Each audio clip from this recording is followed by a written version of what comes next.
Yes, reka tubasuze bakunzi ba Kigali Top News. Amahoro y'Imana n'imigisha bikomeze bibane namwe mwese mufata umwanya mukagenza mubana natwe muri gahunda z'amakuru atandukanye, amakuru bari kuvugwa mu myidagaduro yabiyo mu Rwanda, mu Burundi ndetse no kwisose. Ngusabeho dukurikiye bwa mbere urebe munsi ya video ukande kuri buti tukure subscribe maze uyongere mu muryango mugari w'ababana natwe kuri Kigali Top News, aho ukura amakuru abari kugenda avugwa mu myidagaduro. Ndizera ko mwatangiye kugenda mubibona ku mashusho.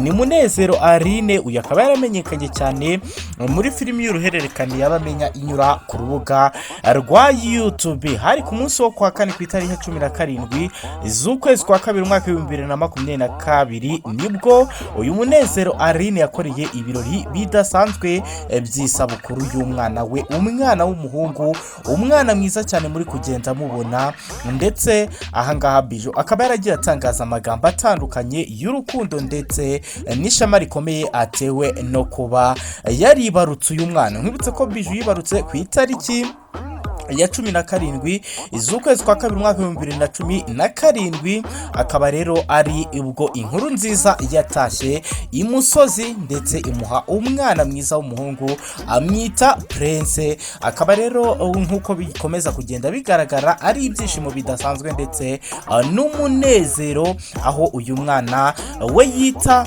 cyangwa se yise Kayitare Andi, ari umwana w'imfura wa Munezero Aline, uyu umaze kugira izina rikomeye muri sinema nyarwanda. Nkuko yabyanditse kuri Instagram ye kuri uyu wa gatanu ku itariki ya 18 z'ukwezi kwa kabiri, uyu Munezero Aline akaba yagize ati happy birthday to my incredible son, you are right in my life who lifts me up every day. Akaba yagaragaje ibyishimo bidasanzwe mu kwifuriza uyu mwana we isabukuru nziza, ndetse agenda agaragaza ko aryohewe ndetse yishimiye no kuba ari umubyeyi, ndetse akagenda agaragaza n'andi magambo y'amarangamutima adasanzwe kuri uyu mwana we Kayitare Andi, umwana w'imfura wa Munezero Aline. Akaba ari ibyishimo bidasanzwe, natwe tukamwifuriza isabukuru nziza y'imyaka 5 y'amavuko. Akaba ari ibyishimo bidasanzwe kuri uyu Munezero Aline umaze kugira igikundiro gihambaye muri sinema nyarwanda. Reka ngushimire cyane